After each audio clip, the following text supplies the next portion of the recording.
Hello, everybody. I am currently in Helena, Montana. I'm covering the special election, which will be held this coming Thursday to determine who will be the next representative from Montana for the state's at-large district. It's been interesting covering the various dimensions of that race. And if you check later tonight or tomorrow, there will be more videos on that topic. But for now, I wanted to cover something totally and almost hilariously unrelated. And it's one of those stories that jumped out at me and kind of compelled me to divert my attention to it because it is that irritating and galling for me. And what I wanted to talk about was yesterday. Trump paid a solemn visit to the Western Wall in Israel. Of course, he affirmed America's solemn commitment to the Jewish state, yada, yada, yada. None of that was particularly surprising, although much was made of Trump being the first sitting president to visit the Western Wall and stick his hands inside of it. Obama actually did the same, but when he was a presidential candidate, not when he was in office. Anyway, what was notable about what happened yesterday was, I think, that the following happened. So two of the pool reporters who were following Trump that day were Annie Carney of Politico and Carol Lee of the Wall Street Journal. Pool reporters, if you're not aware, are the people who are delegated the responsibility of just chronicling the movements and activities of the president on any given day, and then they'll feed that information back to the wider press corps because not everybody from the press corps can be actually in the physical proximity of the president on a given trip or day or what have you. So the two of the reporters who were in the pool were these two women, and the fact that they were women prevented them from carrying out their job responsibilities because of an imposition made by the religious authorities of the Israeli state. Now, the Israeli government controls the Western Wall area, and they enforce a gender segregation stricture in this area. So there's in this particular portion of the location, there's a male area and a female area. And here is what Annie Carney wrote in her pool report. Quote, "As female poolers, Carol and I were technically on the female side of the wall, separated from the male press pool by a small, low barrier that we could look over. We couldn't hear anything of what was happening, but the rabbi spoke quietly to Trump and as they approached the wall." So, literally, Carney and Lee were physically prevented from doing their jobs, which is to be close enough to Trump that you can actually document what he's doing, who he's talking to, what he's saying, the basics of reporting. Once this portion of Trump's visit to this supposedly holy area was complete, the male pool reporters were able to apprise Carney and Lee as to what happened because they, by virtue of their gender, were not permitted in the area. Now, I can't fathom why this hasn't provoked more of an outrage or a controversy in the United States. Here you have two women being blocked from doing their most basic job responsibilities because of this ancient superstition around a wall in Israel.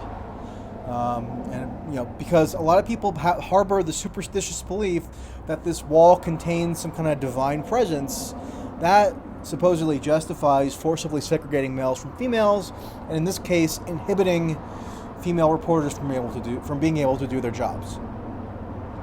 And one part of this that is offensive to me on just a rational level is obviously there's no good reason to believe that this slab of stone believes that the slab of stone contains supernatural forces.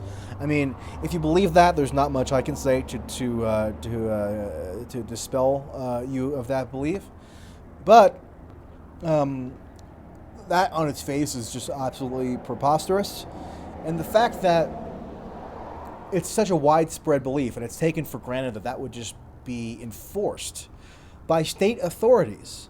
So, I mean, you have Israeli state authorities acting in concert with American authorities, enforcing this religious superstition, and thereby impeding the ability of these American reporters from doing their jobs. To me, that just seems like a very obviously outrageous incident. You can take a feminist perspective on why that's outrageous. You could take just a pure journalistic freedom perspective on why that's outrageous. And yet, we've heard very, very little consternation about it. And why is that? Apparently, lots of Americans feel they must defer to the religious myths that are popular in that area of the world because, they have value for both Judaism and Christianity and also Islam. So, because a lot of people are people in the U.S. are monotheists, we kind of take as a given that those beliefs will be afforded maybe undue respect, but really it's a foolish belief. It's a foolish belief to believe that a slab of stone contains a divine spirit. There's no evidence to believe that, and the idea that you're going to use that as a reason to forcibly segregate the genders and impose an undue burden on these female reporters is just preposterous. And I wrote a Medium post about this, basically just summarizing the points I just laid out here. So I'll link to that in the description box. And one response that you inevitably receive when you raise criticism along these lines is, but what about Saudi Arabia? I mean, it's much worse there. Women are much more systematically subjugated in Saudi Arabia. Perhaps so, probably so. But that's a changing of the subject. I mean, I have been very willing to criticize the repressive Saudi state. Saudi Arabia obviously does subject women to very much disparate treatment, and that's unacceptable for just humanistic and secular reasons. And I think it's absolutely justified to object to the Saudi treatment of women, but that has no bearing on whether or not this Israeli government practice is morally apt or correct. And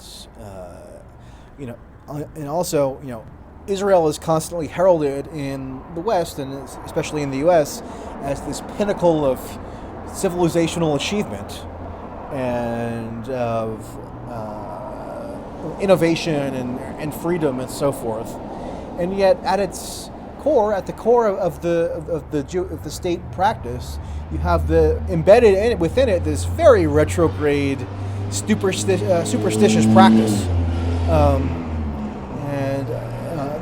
which had this very perverse consequence yesterday, which got really almost shamefully little attention. So that just annoyed me very much today, and I wanted to call attention to it. You can go read for yourself what actually transpired in more detail in the Medium post that I will link to. And that'll do it for now. So let me know what you think, and I will talk to you later.